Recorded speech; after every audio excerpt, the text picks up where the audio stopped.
What's the time? About 4? 4 o'clock in the morning. Don't skip. It's Men's Mental Health Month. I can't sleep. It's for a different reason to why I never used to sleep on this weekend. But I was like most people that are still awake right now, and I would not sleep from Friday when I finished work till early Tuesday morning. But I'm up for a different reason. I've got a short story. You're probably not going to see me, because I'm going to walk it off and talk it off at the same time. But I'm going to explain, voice why I share a bit of insight on why I'm the person I am, why I'm passionate about what I'm passionate about, and why I put myself out there as I do, which is, a lot of people frown upon it and some people get into it, but I'm going to start now. I'm going to share everything with you over about a 10-minute video. When I was born, wasn't long after I was born in Wagga. My mother and father split up. My dad left the state, and I didn't have much to do with many males. Obviously my pop, one of my uncles who was real close to me, but I have no memory of that because I was only little. And my dad come back to New South Wales when I was about, late 4 years old, and started somewhat holding up his little, every fortnight he'd have us for the weekend, and I wanted to learn who my father was, so I pushed, asked my mother if I could spend a bit more time with Dad. My dad was a full-blown alcoholic. He was addicted to multiple drugs due to his father dying really young at 40 years old in a car crash with a truck coming home from fishing, so he wasn't in the best state of mind, frame of mind. He wasn't in the best state. But I asked him if I could spend a bit more time with him because I didn't know him, and my old man started doing, went down the right avenue for help. I'm pretty sure he done AAs and maybe other things, and sorted himself out somewhat with the grog. The grog was the biggest thing for him, and I moved my bed over in holidays during kindergarten. I started spending a bit more time with him, and one of the best things my dad's ever said to me, not that he remembers it anymore, but when I was probably 7 years old, I think it was the first time I heard it, he said to me that if you never asked me if you could come and live with me for a little bit or spend that little bit of extra time with me instead of every second weekend, I wouldn't be here. So you saved my life, and he used all those words, and it was even in our worst moments. I don't have any contact with him now at all, due to his reasons, his choices, but I'll always hold that in here, that the only reason the other siblings and his kids after me were born were due to a sacrifice that I was willing to make, and I'll take that. But I moved in with my father, and within the first 6 months of living with my dad, I went through an event where I was molested, and I've also been raped a year later, but this is the biggest event. I'm not going to talk about the rape because the thing that hurt me the most was the molestation. It was from a male a couple of years older than me. I'll briefly touch on this. Don't click off because of this. It's just a lesson for what I went through. But my dad played this stupid fucking movie, a vampire movie, and scared the shit out of me. He thought I'd be right to watch it, but he'd never raised a kid. He hadn't had a kid live with him before. He's like, watch it, you little sook, or go to fucking bed. And I couldn't walk down the hallway. So I had our little baby Rottweiler, Zara, live on the end of my bed all night, every night since that movie was played. And I'd wake up the first couple of nights because she'd be moving around, or she'd fucking stick a tongue between my toes, and you'd wake up with this weird feeling, and it was just strange. And I had a young fella I didn't know. My old man went around the corner, pretty sure it was to score a bit of something, and the bloke who we went and visited, his kid asked if we could sleep over, and I've never met him. And he ended up getting the approval to sleep over. He slept on a pull-out trundle under my bed, and I woke up in the middle of the night. I was nearly going to go back to sleep. It was just that similar weird feeling. I thought Zara was doing something, like licking my toe or something, but I couldn't go back to sleep. It was more of a shock after a couple of minutes. And I woke up, ripped the blankets off to a young man with his face down in my crutch, And I'm only 6 years old, a couple of weeks before my birthday. And I said, "What are you doing?" And he looked at me and he said, "What? This has haunted me till I was in my 30s. I really accepted the gravity of what I'd done in this situation." But he looked at me and said, "What? This is what Dad and I do when we can't sleep." And I shit myself. I didn't know what to do because I was so fresh with living with my father that I actually didn't know him yet. I was still getting to know him. And rather than tell my dad what had happened, I distanced myself from absolutely everything. I didn't want my dad to know if this is what fathers and sons do. I don't want my dad to know I'm at this level, I'm ready to go. I'm definitely not down for that ride. And it put a distance between us. My father didn't know why, put me through multiple sports, martial arts, different things, thinking that I was going soft, trying to toughen me up and whatnot. But that there affected me a lot later in life. It actually come back on me. I've built the walls up, as everyone does. You put these stupid walls up to pretend things didn't happen. But when my oldest girl turned 6, I didn't have a thought of it in my head going to bed the night before her birthday. But the morning I was walking down the hallway and I seen her walk out in front of me at 6 years old, it hit me like a ton of bricks. That was how young I was. That was how fragile I was. And that was how vulnerable I was. And there was just no denying it then. It was a really hard thing to try and get over, and it started snowballing a later series of events that all happened earlier in life, but they all come back to me as of that moment, sort of everything I went through.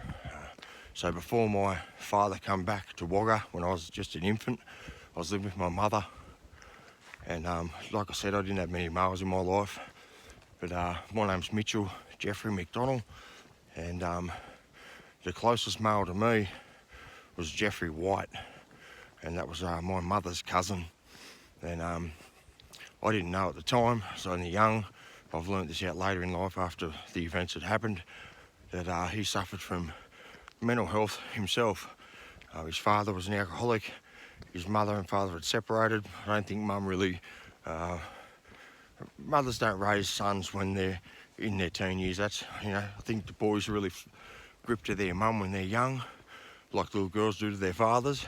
But when it comes to those adolescent years and just growing up a bit more, you need to be around your mother. Girls, you're around your mother for all that girl stuff.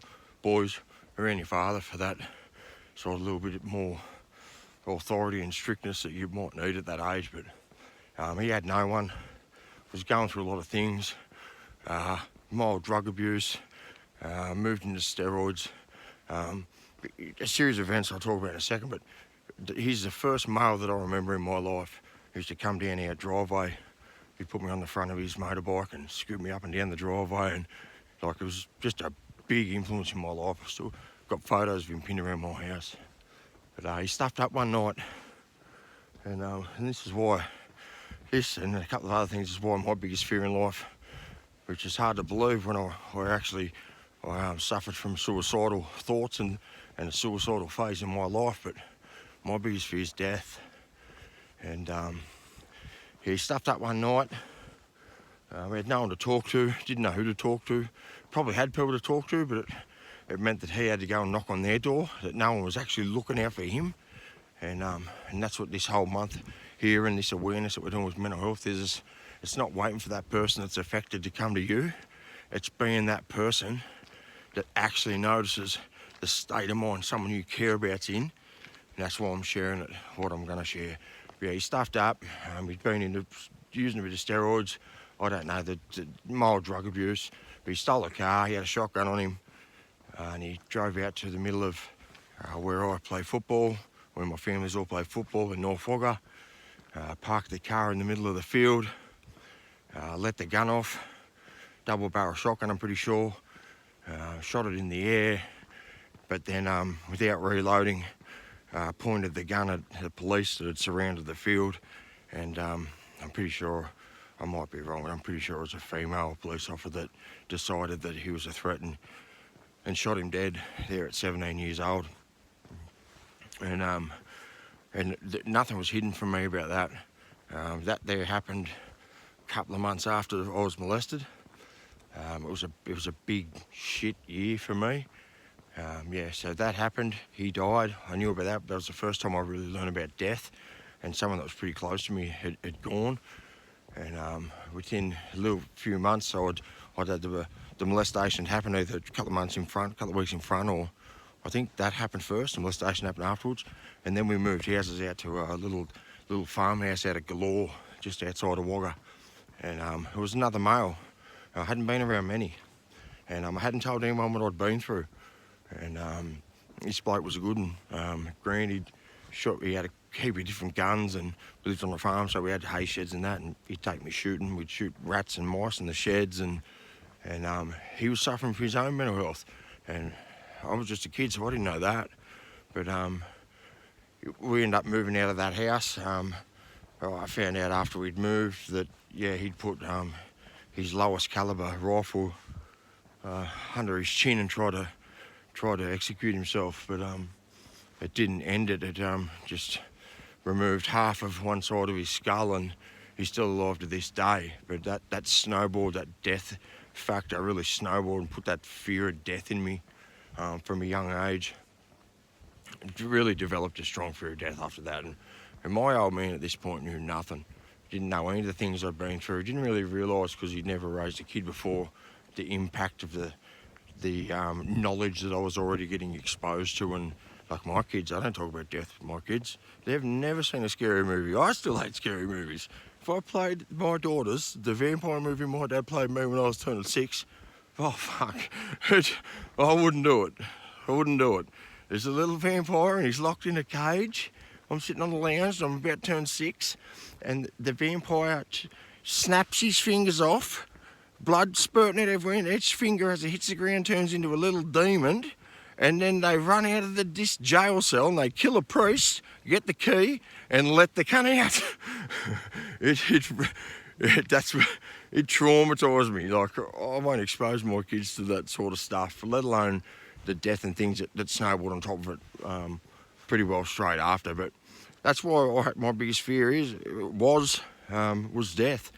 Until I lost my son. But I'd never ever, I'd learn about death through the police, so I'd automatically build up this sort of resentment to police. I knew about suicide because this is all under 10, because that's how Grant, had his accident. I say accident because he wasn't in his right frame of mind. He wasn't with the right people, or they didn't have the right help, and that's accidental, With everything going good around him, it wasn't going to happen. But that's when I learned about suicide. And, I'd moved out of home because I had a very abusive home life due to my dad's partner and my father. And I'm not even going to get into all that, but I'd moved out of home by the time I was 16.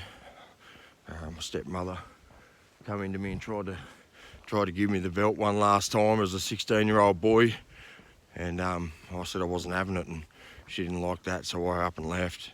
And not long after, about a year later, I was living with an uncle and my dad's brother, and my dad and my stepmother hounded my uncle and my auntie that had took me in, that had wanted to take me in for quite some time due to what I was going through, and hounded them to kick me out. I don't deserve to be there.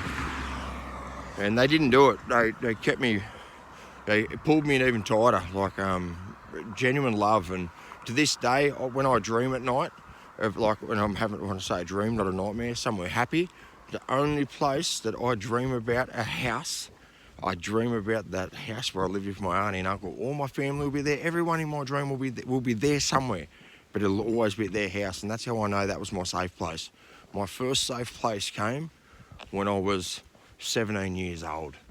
But so a couple of weeks, about a month or two after they tried to get me kicked out of my auntie and uncle's house, I'd lost my job as a jeweller because we'd gotten all blue at a suburb in Wagga, and it turned out it was my boss's babysitter's house, and you know, not really at fault, neither the party, just young people being young people. Had a pretty bad blue. A lot of people got hurt, and I think about it all the time, but I ended up losing my job over it. And I was at home one day and my father knocks on the door. And this is the second time I ever had to deal with or be confronted with suicide. And I opened the door through the day. I wasn't even supposed to be home, but I'd lost my job. I don't know if he knew that or not, but my father's there. He's bawling his eyes out. And he reminded me about how I saved his life from the grog when I was just a young fella. And he wanted to repay me. He wanted to make sure that I'd have his ute. He said to me, I've been living down at the Silverlight for the past week and a half, living in the back of my ute at the truck stop because my partner kicked me out. And tonight's the night I'm gonna gas myself in the ute, and I just want to know that you're gonna still have the ute, Mitch. And I instantly started bawling my eyes out, just confronted with something I was just not expecting at all, and begged my father for the first time ever not to take his life. And it was just a strange thing that somebody that's supposed to love him would put him to that state and then let him go on his own, let him be out on his own with that frame of mind. I learned that at a young age, that if you care about someone, like I cared about myself enough at 16, and I wish I'd done it earlier, to get out of that environment, because it was toxic for me developing as a young male. It was just, if you care about yourself and something's not right where you are, you remove yourself from that scene. And but just to know what it feels like seeing my father in that state, and the person that he's married today, or you know, they were a different time in their life, but they're probably a lot closer nowadays. I don't know. I don't have anything to do with them. But yeah, seeing someone that's supposed to care about you the most, like I know that my wife, I do deserve her, but you know, for many years in my life, I'd say I didn't deserve her. But my wife would never, like she reads, I'm like a book. She can tell what I'm thinking. She can tell what I'm about to do. She'll tell me my next move, and I just look at her, and after 20 years together, I just go, okay, whatever you say, I'm doing, because I know you have my best interest at heart. Like, you're not trying to hurt me at all. Biggest thing I'm talking about now, after that, and why I'm so passionate with the suicide things, I never thought I'd ever get there. After going through all those things, it was like, my biggest fear is dying. Like I never ever want to get to there. I don't want to die. I want to live forever. Well, it's no secret that Em and I lost our first child 5 days before he was due. We lost him Christmas Eve. We delivered him Christmas Day. We held him in our arms for days. I learnt what death was. I held my first dead body. I loved my first son at the same time. It was a really hard emotional time, and I really learnt the value of children the hard way, which really impacted me because of what I'd had to go through and suffer from my own parents growing up. Like very, very strong physical abuse, mental abuse, pillar to post. I just dragged in and out of houses and things like that. I've been to 8 schools in Wagga. And you know, I never spent more than 1 year at a school until I hit year 7. But every half yearly report card, I was flogged and grounded if it wasn't on par to where they wanted. It was never going to be on par. I was fucking years behind. In the 8 years I lived with my father and my stepmother as a combined unit, from 8 years old to 16, I was grounded 4.5 years of them to our house, not allowed to leave our property. Mind you, I'm a different kid, and they don't know why, probably from the abuse I was going through, but they were trying to break me because I was so numb because of everything I'd gone through from a young kid. I still hadn't talked about. And that really, really shaped me. But as I got older, after losing the first kid, and we have 2 beautiful daughters, I'm the second oldest sibling out of 10 kids that I grew up with. 9 of them are my brothers and sisters, and one of them is my dad's partner's kid to another fella, which is no relation to sort of me or my father. And I had to do absolutely everything that you'd expect of the oldest kid in your house to do. I was the second oldest out of them kids, but out of the house I lived in, my older sister didn't live with us. She grew up in a different house. Changed their bums, looked after them, always grounded. I don't know whether it was a strategic move or why they done it, but I was punished for basically getting dragged pillar to post and not being able to be a fucking Albert Einstein at school, which is just, it's sort of crazy.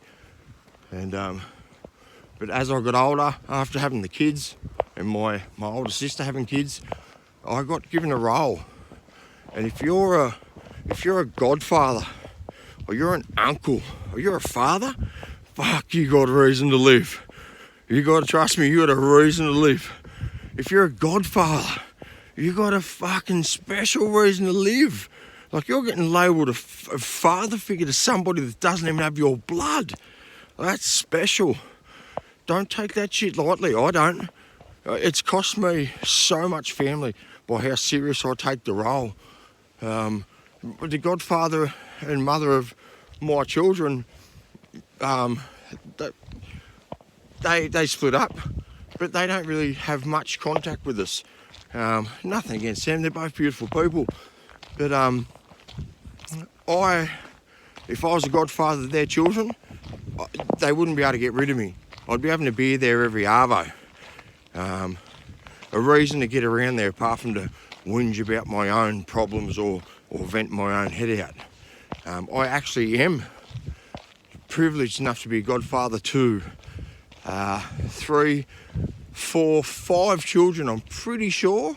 I'm a godfather to, no, maybe more. Chevy Patterson, Jet Patterson, Tasia Patterson, Knox, I'm pretty sure, yeah, Knox.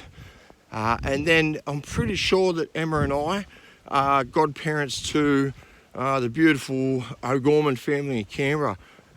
It's Flinny and Olive, or vice versa. I'm pretty sure it's both of them.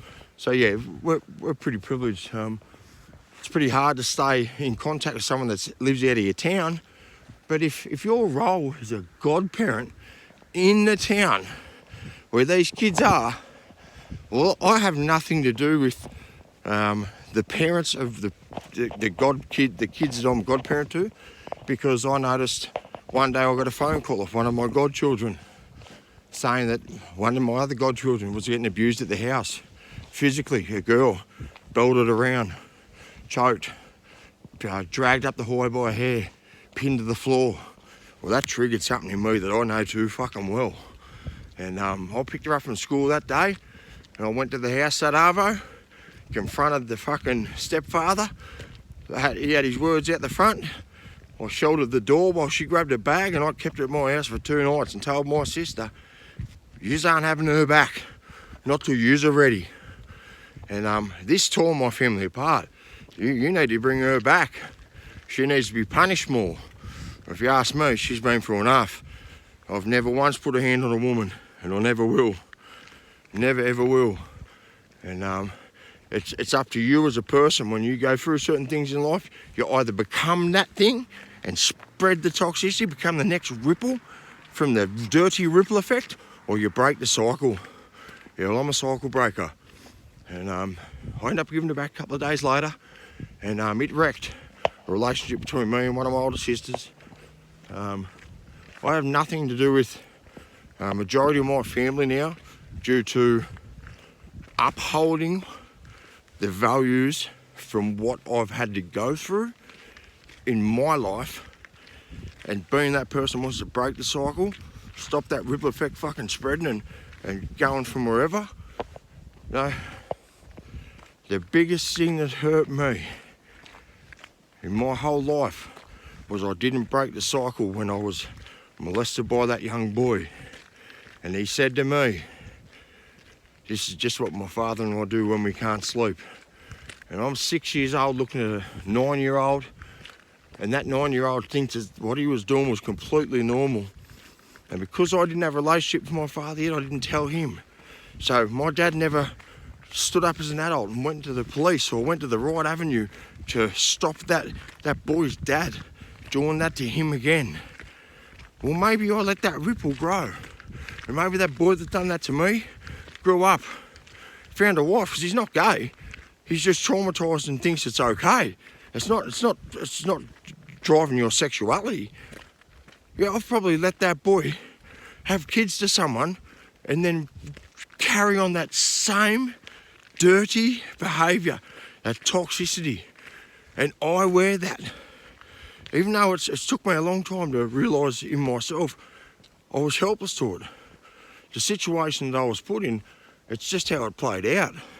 I'm sure that if I'd had more contact with my father, if he wasn't an alcoholic, he didn't leave states, situations with my dad and my mum didn't play out, I'd have had that connection with my dad, and I would have spoke up, because I knew in me, by me not going anywhere near my father and saying I'm not ready for this, well, that's an internal thing telling me I know it's not right. It took me a long time, because I felt like I was the worst one out of the lot, because I was the enabler. I was the one who went and just let it go on. There's lots of different things that play on your mental health. Be the one that breaks the chains. Instead of dropping that fucking, even if you don't throw the rock in the water, anyone throws a rock in the water, you're going to see the ripple. It doesn't just do one circle and then stop. It goes bang, bang, bang, and the ripples get bigger and bigger and bigger, and who knows when they fucking end. Be the person that stops that ripple as soon as it fucking hits you. If you've got anything like what I've gone through, what I've just vented out to you then, man, it's not even a fraction. You'll have to catch the rest in the book. But you're not alone for going through certain things. The brain will tell you that you're this and that, and you just fight against it. Stay true to your core. If you're a young kid that's gone through things and you were helpless, you're a victim, mate. You're a victim. When I finally spoke up and told my wife, I'd kept the secret from my wife for 18 years before I told her what I'd gone through. I kept the secret from my father for 28 years before I told him. Mind you, it happened to me at 6, so I was in my 30s. Since telling him that, and even since losing my son, with my father losing his dad when he was like 8 years old, tragic accident, not knowing his father, me being on the opposite side, losing my first son, not even getting to know my son 5 days early, my old man can't even ring me and say, let's go have a beer and catch up. Be that bloke that can ring any one of your mates today and say, fucking, I haven't seen you, bro. I think about you all the time, because you would. I see you're on social media, so you're obviously thinking about him. It's not like a weird thing, you're worth thinking about him. You see him online, touch base. Go and have a fucking beer. Get in contact with them.